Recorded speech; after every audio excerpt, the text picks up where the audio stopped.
Kimberly Proctor diculik dan pada 18 Maret 2010. Chris Wellwood dan Cameron Moffat yang berusia lebih muda daripada Kimberly udah merencanakan ini. Setelah menculik Kimberly, mereka nyiksa dan dia dengan cara yang sangat brutal. Mereka membakar tubuh Kimberly dan meninggalkan sisa-sisa tubuhnya di sebuah lokasi di dekat sungai.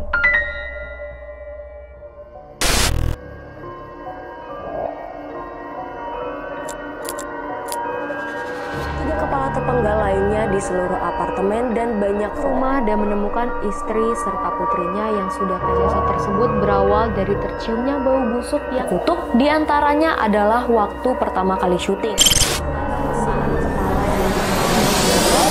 Aku mati dan pembunuhan yang tertulis di dinding. Assalamualaikum warahmatullahi wabarakatuh. Halo Sobat Payung Misteri dimanapun kalian berada, gimana kabarnya? Semoga kalian dalam keadaan sehat agar terus bisa mendengarkan cerita horor dan misteri dari Payung Misteri Channel bersama aku, Alia. Kasus Kimberly Proctor adalah salah satu kasus kejahatan yang terungkap berkat keterlibatan dalam satu game yang terjadi di Kanada pada tahun 2010. Kimberly Proctor adalah seorang remaja perempuan yang berusia 18 tahun yang jadi korban kekerasan brutal yang dilakukan oleh dua remaja laki-laki, yaitu Chris Wellwood dan Cameron Moffat. Nah, mereka berdua ini adalah teman dekatnya Kimberly yang sebelumnya itu juga dikenal baik oleh korban.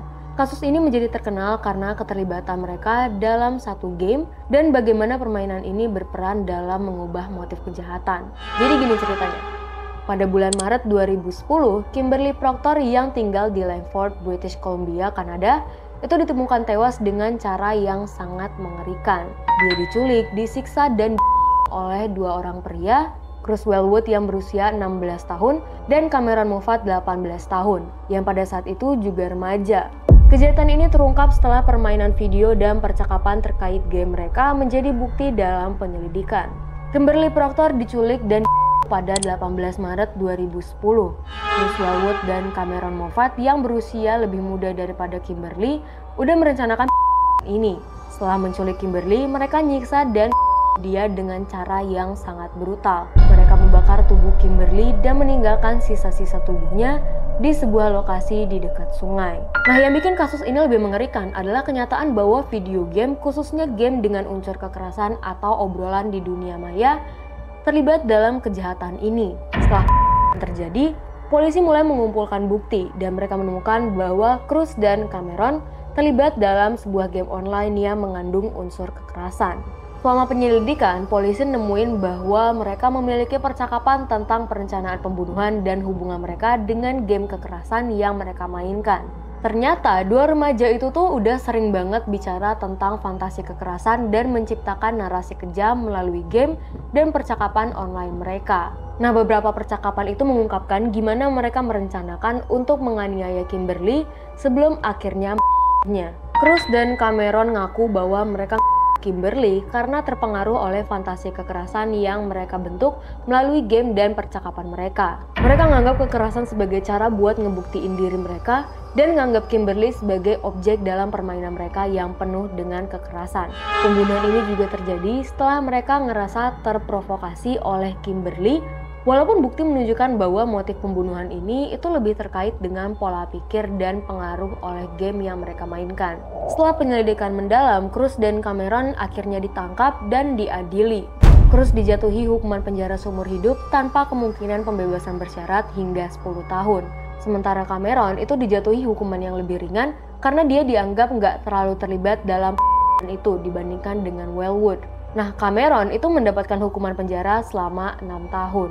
Kasus ini menimbulkan banyak perdebatan tentang pengaruh media termasuk game kepada perilaku kekerasan di kalangan remaja. Walaupun game itu sebenarnya nggak sepenuhnya bisa disalahin, tapi permainan dengan unsur kekerasan dapat memperburuk perilaku seseorang yang udah terpengaruh oleh masalah pribadi atau mental. Kasus Kimberly membuka percakapan lebih luas mengenai dampak dari game kekerasan, media sosial, dan hubungan antar individu dalam dunia maya terhadap perilaku dunia nyata. Walaupun gak ada bukti langsung bahwa game itu dapat menyebabkan kekerasan ini, tapi kasus ini udah nunjukin bahwa dunia maya dan game itu bisa jadi ruang di mana seseorang dapat mengembangkan fantasi kekerasan yang kemudian bisa mempengaruhi tindakan mereka. Kasus ini juga memunculkan keprihatinan tentang gimana remaja berinteraksi dalam dunia online dan gimana hubungan mereka dengan dunia maya dapat berujung pada tragedi yang nyata. Kasus ini mengingatkan kita tentang pentingnya pengawasan terhadap perilaku online remaja serta memberikan perhatian lebih kepada pengaruh media digital dalam bentuk perilaku kekerasan.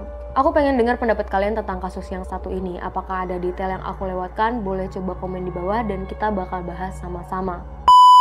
Kasus Kimberly Proctor adalah tragedi yang mengingatkan kita akan bahaya yang bisa ditimbulkan oleh pengaruh dunia maya termasuk game kekerasan terhadap remaja. Walaupun gak semua orang yang main game kekerasan itu dapat terpengaruh secara negatif, tapi dalam kasus ini nunjukin gimana game bisa jadi bagian dari fantasi kekerasan yang bisa berujung pada kematian. Di akhir video aku Alia pamit undur diri. Wassalamualaikum warahmatullahi wabarakatuh.